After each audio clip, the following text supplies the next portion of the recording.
Hi, my name is Brian Caffo, and this is the multiple testing lecture in the Statistical Inference class in the Coursera Data Science series. This class is co-taught by my collaborators Jeff Leake and Roger Pang. We're all in the Department of Biostatistics at the Johns Hopkins Bloomberg School of Public Health. And in fact, today we have a very special guest lecturer, Jeff Leake. I don't have a picture of Jeff, so let's just assume he kind of looks like this. And he says things like internet's rule. And so I'll just let him take over from there. This video is about multiple testing. We talked about hypothesis testing earlier in the course, and I mentioned that when you perform more than one hypothesis test, you have to do some sort of correction to make sure that you're not fooling yourself. This lecture is a little bit about how to do those corrections. The key ideas here are that hypothesis testing and significant analysis are commonly overused techniques. In particular, what people will often do is calculate multiple p-values when analyzing the same data set and then report only the smallest p-value, or report all of the p-values but claim all p-values less than 0.05 are significant, which leads to some problems that I'll demonstrate in a minute. So what we would like to do is correct for multiple testing to avoid false positives or false discoveries when performing analyses with many variables. There are two key components to multiple testing corrections. First, it's a definition of an error measure that you would like to control, and then a definition of a correction or a statistical method that's used to control that error measure. So this is related to the three eras of statistics, which appears in this book by Brad Efron, a professor of statistics at Stanford. So he talked about the three eras as the first era being when huge census level data sets were brought to bear on simple but important questions, where they just collected a lot of data to try to describe a population. Then the classical period of statistics developed a theory of optimal inference for wringing as much information as possible out of small sample sizes. This is back when data was very expensive or difficult to collect. The third era, the era that we're in now, is the era of scientific mass production, when data is cheap and easy to collect. But this also means that we're performing more and more analyses. And if we don't correct for the fact that all of these analyses are performed and we're allowing for a small amount of error in each analysis, those errors can pile up.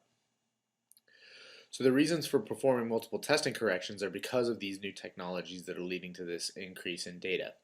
These technologies range from next generation sequencing machines in molecular biology to imaging of patients in clinical studies or electronic medical records, or personalized or individualized quantitative self-measurements that you might take with something like the Nike Fuel Band or the Fitbit.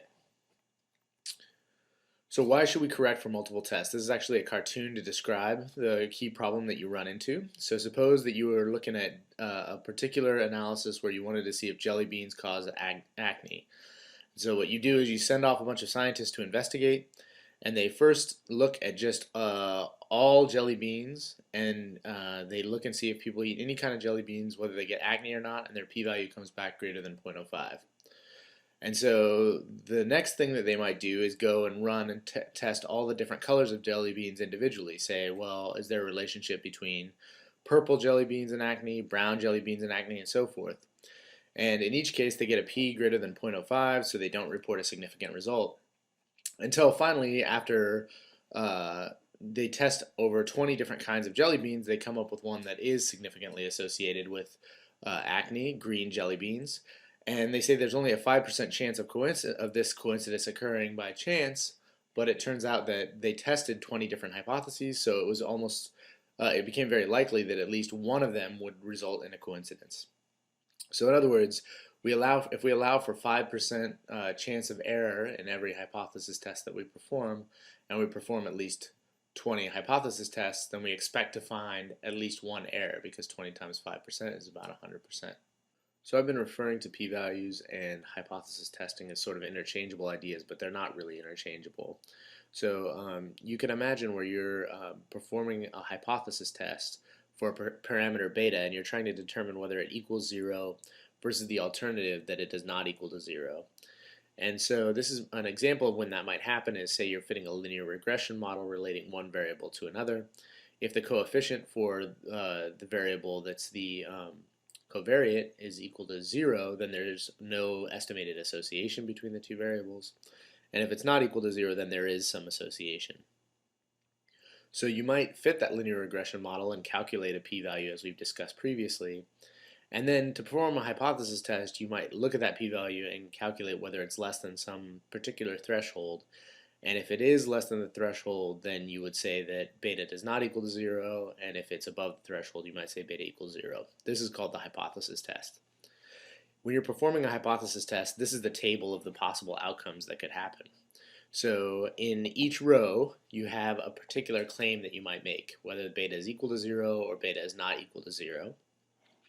And then in each column, you might have the true state of the world, where beta is equal to 0 or beta is not equal to 0. So if you perform lots of hypothesis tests, all the times when you say beta is equal to 0 and beta actually is equal to 0 fall into this cell, and all the times when you say beta is not equal to 0 and it's not equal to 0, and it really is not equal to 0, they fall into this cell. So then there are two types of errors that you might make. So the first one, type 1 errors or false positives, are the case where you say beta is not equal to 0. In other words, you say there is some relationship between the variables, but there actually is not a relationship. So we're going to denote by V the number of times that happens. And the other type of error, type 2 errors or false negatives, are the cases where you might claim that there is no that beta is equal to 0. In other words, there's no relationship between the variables, but it turns out that there actually is. In general, people tend to focus a little bit more on type 1 errors or false positives when performing scientific investigations, as we want to limit the number of times that we're led astray or we find false positives. But in general, the two error rates might be compared a different amount depending on what type of problem that you're looking at and whether one type of error is more costly than the other. So in multiple testing, there are a couple of different error rates that we might consider. That's the first component of a multiple testing procedure. So the error rate in this case might be the false positive rate. So this is just the rate at which false results are called significant. So in other words, these are the results, beta equals 0, where there's no relationship between the variables. What rate do we call them significant? This is just the average fraction of the times that we call them significant when they're not, divided by the total number of not significant variables. Then there's another error measure, which is called the family-wise error rate. And so that is just the probability of at least one false positive. So this V variable counts all the times where there's no relationship between the variables, but we claim that there is one. So if we do that V times, the family-wise error rate is controlling the probability that the number that we make that false claim greater than or equal to 1. The false discovery rate is a little bit different than the false positive rate in that it's the rate at which claims of significance are false. In other words, R of the times we're going to claim that beta is not equal to 0, and V of the time we're going to be wrong about that decision. So the expected value of V divided by R is actually just the rate at which our claims that there's a relationship are false. So this is the false discovery rate versus the false positive rate, which is the rate at which actually truly false results are called true. So the false positive rate is closely related to the type 1 error rate, and it's actually kind of a subtle distinction, and if you want to learn a little bit more about that, I've linked to the Wikipedia page here.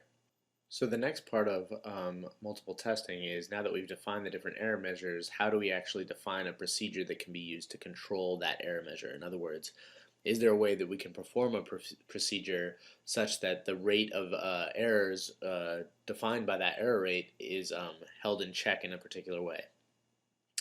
So first we're going to talk about controlling the false positive rate. And so if p-values are correctly calculated, you can actually just use the p-values that you've calculated directly and call all p-values less than some threshold alpha, where alpha is between 0 and 1, to be significant. That will actually control the false positive rate at level alpha on average. In other words, the expected rate of false positives is less than alpha.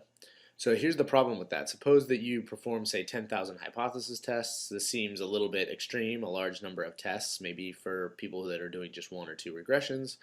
But in many high-dimensional settings or signal processing settings, this is actually a reasonably small number of hypothesis tests that might be performed. And if you call all p-values less than 0.05, say significant, so we set alpha equal to 0.05, then the expected number of false positives is just the total number of tests that you performed times the false positive rate that you're controlling the error rate at, and so you get 500 false positives. So if you perform this many hypothesis tests and you get 500 significant results, it's pretty likely that they're mostly going to be made up of false positive results. So a question that we immediately comes to mind is, how do we control a different error rate so that we avoid so many false positives? So the first choice is the family-wise error rate, and I talked about that just a minute ago, which is we want to be able to control the probability that we're going to make even one error. So the Bonferroni correction is actually the approach for doing this, and I've linked to the Wikipedia page here. It's actually the oldest multiple testing correction. And the basic idea is that if you're doing M hypothesis tests and you want to control the family-wise error rate at level alpha, in other words, we want to make sure and try to ensure that the probability of making even one error is less than alpha. So that's actually quite a stringent control there. We can calculate all the p-values normally, and then take the alpha level that we originally had for a single hypothesis test and divide it by the number of hypothesis tests that we performed. In other words, if alpha is 0.05 and the number of hypothesis tests is 10, then we get 0.05 divided by 10 is equal to 0.005. So then we get this new alpha level, and we call all p-values less than this new alpha level significant. Then that will, on average, control the family-wise error rate. The pros of this method are that it's easy to calculate, and you don't make a lot of errors. It's guaranteed to make very few errors, in the sense that this error rate, which is the probability of even one false positive, is actually controlled to be quite low.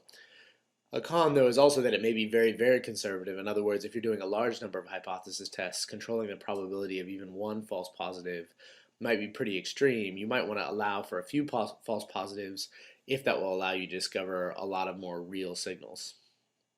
So that's where the false discovery rate comes in. It's probably the most popular error rate or multiple testing correction when performing very many hypothesis tests. These examples, like I said, came up in genomics, imaging, astronomy, or other signal processing disciplines in particular, but it also comes up in a lot of other different places. So the basic idea here is, suppose you do M hypothesis tests and you want to control the false discovery rate at level alpha, so the expected number of false discoveries divided by the total number of discoveries is controlled. You can think of this sort of as the level of noise in the results. So if you have an FDR of alpha, you expect about alpha % of the things that you're claiming to be false. So what you do is you just calculate the p-values normally, and then you order the p-values from smallest to largest. And the way that we denote that is in parentheses we put the number that represents the order of the p-value. So this is no longer the first p-value we calculated, it's now the smallest p-value that we calculate. And then we order them all the way up to the mth p-value. So there are M hypothesis tests, so this is the maximum p-value. Then you go through, and for the ith ordered p-value, you look to see whether it's less than or equal to alpha times I divided by m. And if it's true, then you call it significant, and if not, you don't. This then is procedure is designed to control this false discovery rate here. The pros are that it's still pretty easy to calculate, like the Bonferroni correction. It's less conservative, and maybe much less conservative if there's a lot of signal and you allow for just a few false positives. You might be able to find a lot more of the real signals. The cons are that it does allow for more false positives, so if you let the error rate be very large, you might find a lot of false positives among the significant results. And it might also behave strangely under dependence. In other words, if you perform hypothesis tests that are related to each other, say for example including different sets of parameters in the same regression model and trying out a bunch of different regression models, you can get strange behavior of the false discovery rate. So here I'm going to show you an example of how these significance calculations are performed, and basically how the hypothesis tests are performed for the different corrections. And so I'm going to do this example with 10 p-values, and I'm going to control all of the error rates that we're going to be talking about at the level 0.2. So here are the 10 p-values. They're ordered by how small they are. So this is the smallest p-value up to the 10th p-value, which is the largest one. And on the y-axis is the p-value itself. And so the red line represents all the p-values that we would call significant at alpha equals 0.2 if we did no correction at all. So it's basically just all the p-values less than 0.2. And so this no correction approach actually controls the false positive rate, but remember that could lead to a large number of false positives if you're performing many hypothesis tests.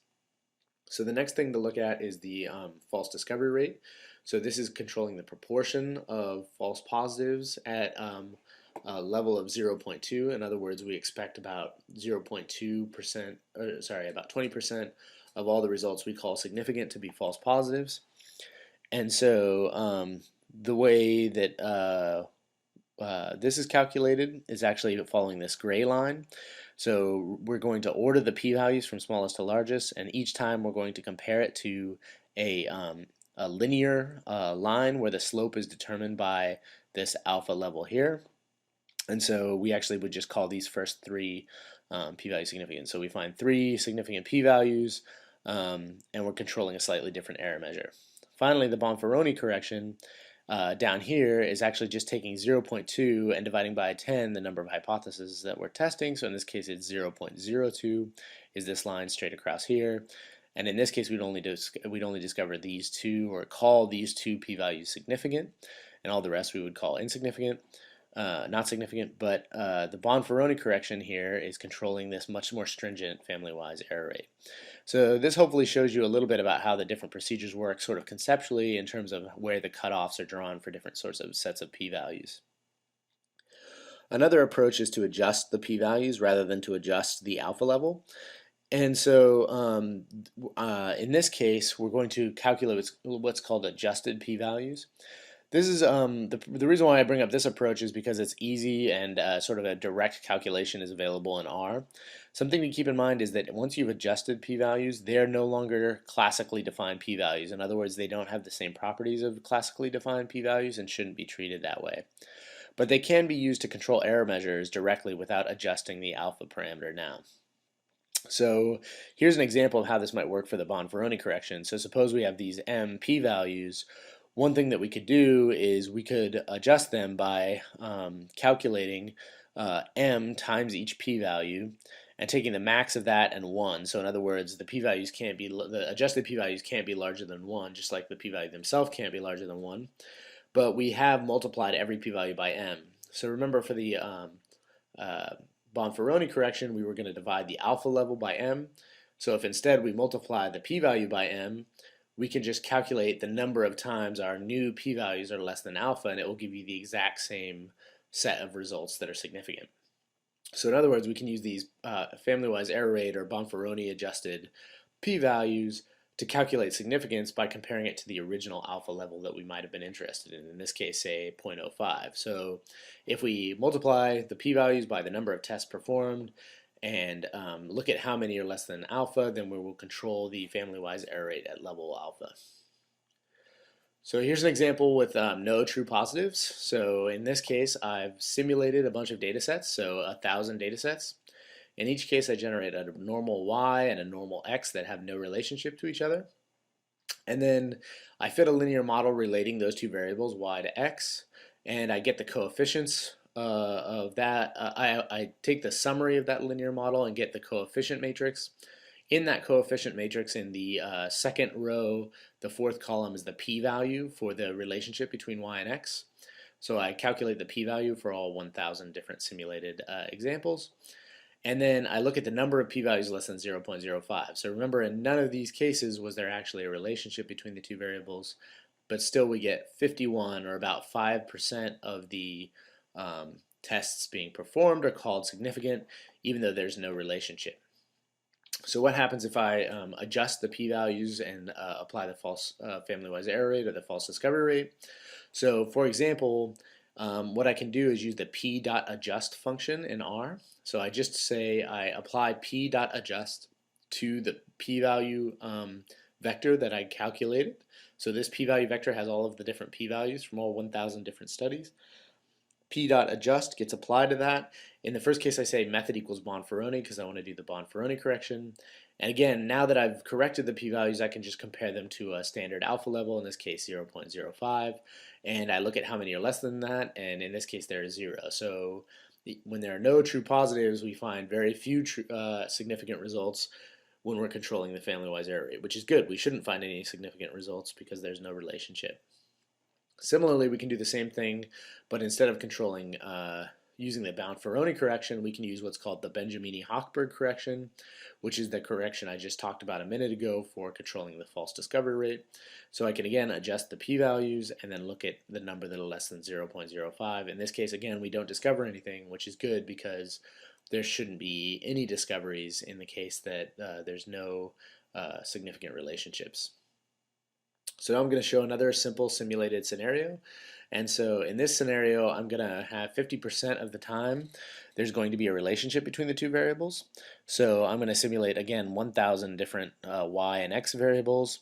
For the first 500 sets of variables, I'm going to generate a y value that's independent of x. For the last 500, I'm going to generate a y value that has a mean that's equal to 2 times x, so there's a relationship between y and x. So the first 500, beta is equal to 0, and the last 500, beta is equal to 2. Again, I calculate a p-value for each of the cases. And then I can define the true status to be beta is equal to 0 for the first 500, and beta is not equal to 0 for the last 500, just so that I can make a table and show what the results are from this analysis. So I look at the number of p-values less than 0.05 by the true status. This is with no correction. I see that for the case where there is actually no relationship between the two variables, I again get about 5% of the time a false positive result. And then in this case, the signal is very strong, so I actually find that all of the p-values for the cases where there is a relationship are less than 0.05, so I actually discover all of the real signals that exist in this data set. So if I use the family-wise error rate, I again adjust now the p-values using p.adjust applied to the p-value vector. I set the method to be Bonferroni, calculate the number of times it's less than 0.05. In this case, I actually discover slightly fewer significant results. In other words, I missed 23 of the cases where there should be a signal, but now I actually have no false positives, and that's because I'm again controlling the probability of even one false positive to be less than 0.05 in this case.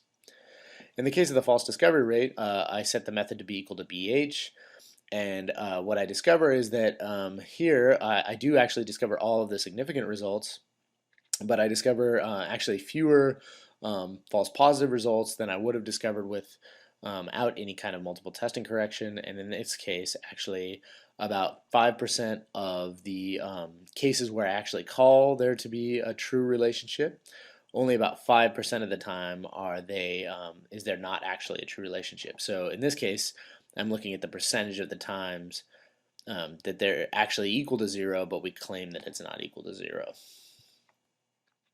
So the other thing that you can do, although this is not necessarily useful for performing the hypothesis test, it's useful for kind of understanding what p adjustment does. So I can plot the p-values versus the adjusted p-values corrected for both the Bonferroni method and the Benjamini-Hochberg. In the case of Bonferroni, what I'm doing is I'm just taking each p-value and multiplying it by the number of tests that are performed, so in this case multiplying it by 1,000. So you can see the very smallest p-values are still less than 1. But then after I get to this point here, all of the p-values multiplied by 1,000 are equal to 1 or greater, and so since I don't allow the adjusted p-values to be greater than 1, you just get a flat line. On the other hand, with the Benjamini-Hochberg approach, you actually sort of see this increasing function. So the p-value on the x-axis and the adjusted p-values on the y-axis, and you see that the adjusted p-value is slightly larger across the entire range than the actual p-value itself, but not dramatically larger actually for this particular case, because you actually have a lot of significant results. So some notes and further resources. So first the notes, multiple testing is actually an entire subfield, and there's a whole bunch of different corrections that you could possibly apply depending on the different dependent structures and all the different sort of choices that you made in the statistical modeling. So depending on your problem, you might want to do a little further research on what's the right correction to apply. The basic Bonferroni or Benjamini-Hochberg correction is usually enough for most sort of standard problems, but there's actually, if there's strong dependence between tests, for example, you might want to consider method equals by in the p.adjust function, or look into more direct adjustments for the dependence between the hypothesis tests.